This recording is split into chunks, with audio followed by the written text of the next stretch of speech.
Velkommen tilbage efter ferien. Jeg kan love jer, at jeg skal ikke hvile på laurbærrene. For hvert nyt skoleår, det er jo en ny kamp.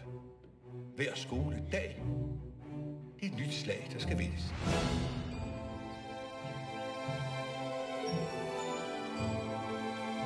Fritz Johansen, 6. B. Måske skulle du lige have været en tur omkring frisøren først, hva'? Han har også engang givet en elev sådan en livsing. Til voldsomme sammenstød i forbindelse med demonstrationen.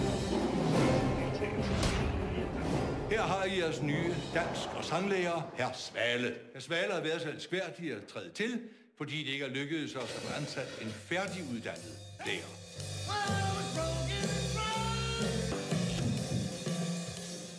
Ikke mere musik. Hvad laver du i pigernes omklædning? Ingenting. Fritz's ører er revnet nedenfor ved flippen samt ovenfor ved hovedbunden. Og nu er det jo for, at de ikke falder af. Forstår du, Fritz? Jeg vil godt være med til at lave skolesystemet om, så man kan blive fri for inspektører som Lindum Svendsen. Hvorfor er du så bange for ham?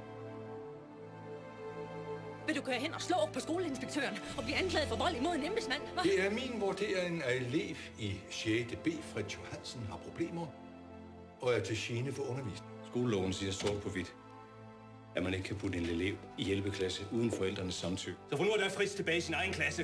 Det var din søn. Hvad vil du så gøre? Så vil jeg melde det til skolekommissionen.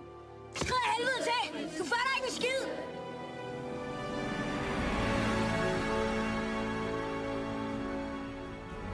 Løgner.